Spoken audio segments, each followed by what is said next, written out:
Good morning and welcome back to another video series from digital e-learning. Today I will be covering another important topic, APQP, also known as the Advanced Product Quality Planning. So this video is a special request which I was getting in the comment section to please make a video on APQP.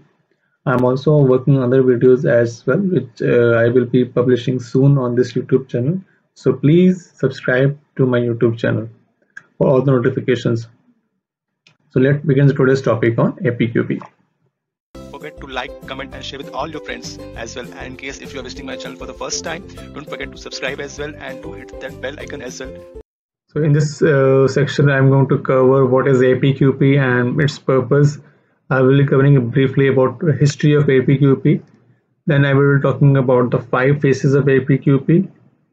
And next I will be talking about the benefits of this tool APQP. And lastly, what are the 23 elements that we have under the APQP section. So these are the 5 major core quality tools that are used across industry, that is APQP, MSA, FMEA, PPAP and SPC. These 5 core quality tools are the building blocks of an effective quality management system, and they have become the foundation of implementation and the maintenance of any QMS based on IATA 16949. And if you have any doubt about the importance of these 5 quality tools, then you should know that even the internal auditors are required to be equipped with at least basic knowledge of these 5 quality tools. These tools have actually caught the attention of other industries as well, and some of them have been adopted by the aerospace, medical and other industries. So what is APQP? APQP stands for Advanced Product Quality Planning.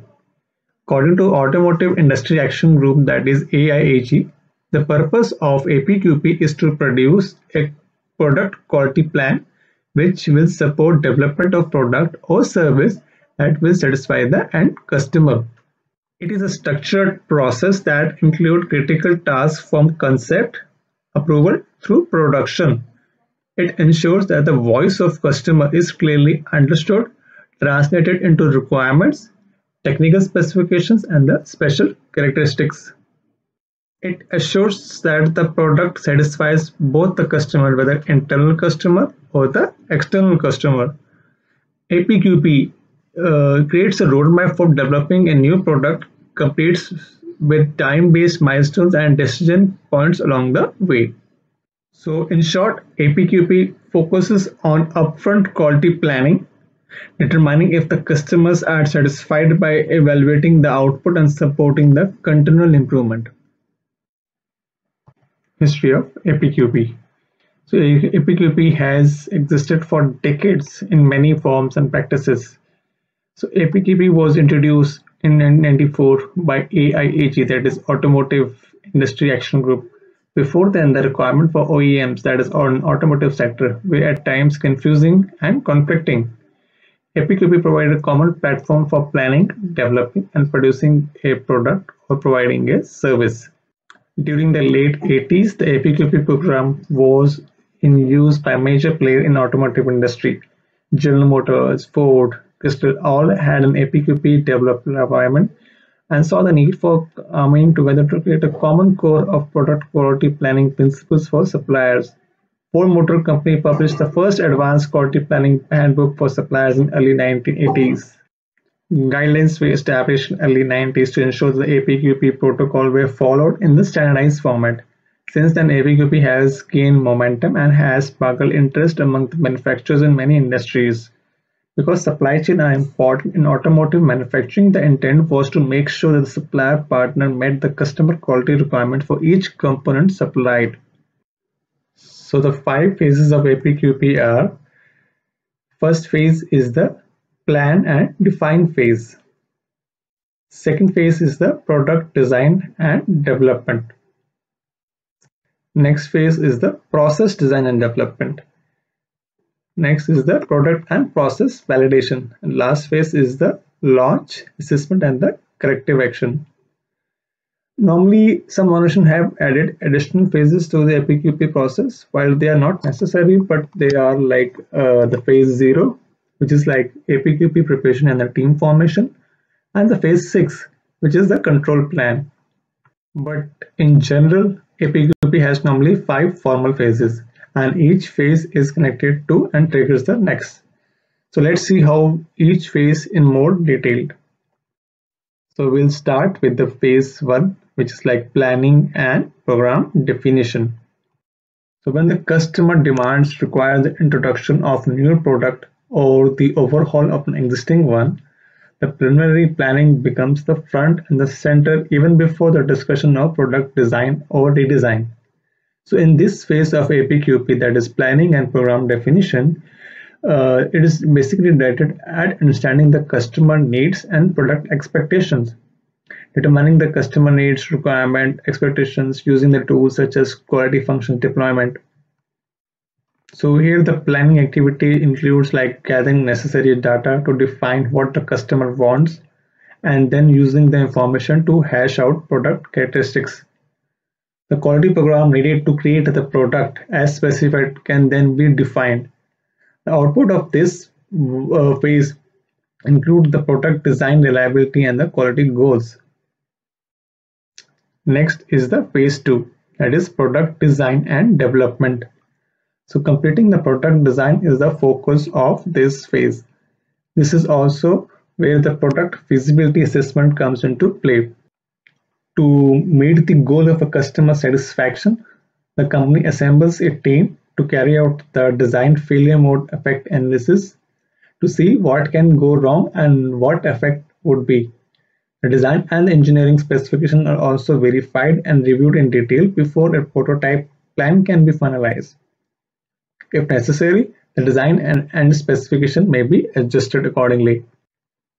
Meanwhile, the advanced product quality planning team is looking at the equipment and tooling that will be needed. It will define the key product and the process characteristics while considering and deciding on the testing requirements that will be used for quality verification. Staffing requirement and the management support are also on the agenda in this phase. Next is the phase 3, that is process design and development. So the goal of process design and development is to design and develop the production process while keeping the production specification, product quality, and the production cost in mind. The process must be able to produce the quantities needed to meet the expected customer demand while maintaining the efficiency. So process design basically includes activities such as providing the floor plan layout, process flow charts, and the characteristics matrix. And a simple process can fail just as design can, and they can carry out the process FME as we did the design FME in the phase 2. Process instructions and the measurement system analysis plan are also formulated, and the capability of process is studied. We normally carry out the CPK and process CPK analysis and determine the required CPK value. So next phase is the phase 4, that is process and the product validation. So this is the test phase for validating the manufacturing process and the final product. Now everything is working well on the paper, but it is time to see if the product or the process work in real world or not. So this begins with production trial run. The production team implements the predetermined processes and the measurement system. And if it all goes well in the final analysis, the product and its component packaging and accordingly control plans can receive the final approval. Last phase is the launch, assessment, and the corrective action. So in this phase, the few plans, even the ones you have tested numerous times, will be without the room for improvement. Once the production begins in the earnest, they are almost sure to have small issues that can be corrected or improved. So quality depends upon the ability to produce the predictable uniform products and the customer satisfaction. And the whole of the process will be an indicator that the point towards any changes or improvement that must still be made. So once you have launched your product in a limited market launch or a full-blown launch, you will assess its field performance, and in case if there are some issues, you will do some corrective action and will replicate that these issues are not taken care in the future designs. So just like if there is a market date for corrective action, the entire process or the part of it can be repeated, allowing for the product changes that will meet or exceed the customer expectations. So the APQP has 23 elements in all. All these 23 elements of APQP are a documented sequence of processes that introduce each element dedicated to advance the product quality planning. So these 23 elements are customer order, customer specification, ability appearance, design FMEA, design review, design verification plan, quality planning, inspection method, inspection equipment and tools, inspection plan, control plan for prototyping items, prototype items, production and inspection, design, drawing and specification, confirmation of manufacturing feasibility, process flow chart and mass production layout, process FMEA, inspection equipment capability, pre-production and pre-release control plan, process instruction, logistic concepts including packaging materials, production first trial run, mass production inspection plan and control plan, initial process capability study, technical test on production items, and the last is the initial sampling inspection. So what is this AIG APQP reference manual? It is a general information. It is not a specification. It is a customer requirement. It does not address specific manufacturer information or the requirement. It is not auditable, first of all. It does not attempt to give guidance any, and it does not address any specific industry or manufacturer. Benefits of APQP. The first benefit that we have from APQP is the cost reduction. Next is the improve employee productivity, customer and employee satisfaction, cycle time reduction, improve strategic planning, improved performance and accelerated problem solving techniques, and improve time management. Overall, it is the enhanced organization capability. So to conclude, I would say if you need to implement APQP in your organization, you need to establish a cross-functional team members comprising of design, quality, manufacturing, and supplier, and define the responsibility of each member for implementing the standard procedures of APQP. As a standard practice is top management is only responsible for assigning of the responsibilities to a cross-functional team with the involvement of more than just a single department. The cross-functional team shall be satisfied that the proposed design can be manufactured, assembled, packed and delivered in sufficient quantity at an acceptable cost to the customer on schedule. Cross-functional team also develop a timing plan based on the type of product, complexity and the customer expectation through the product quality planning timing chart.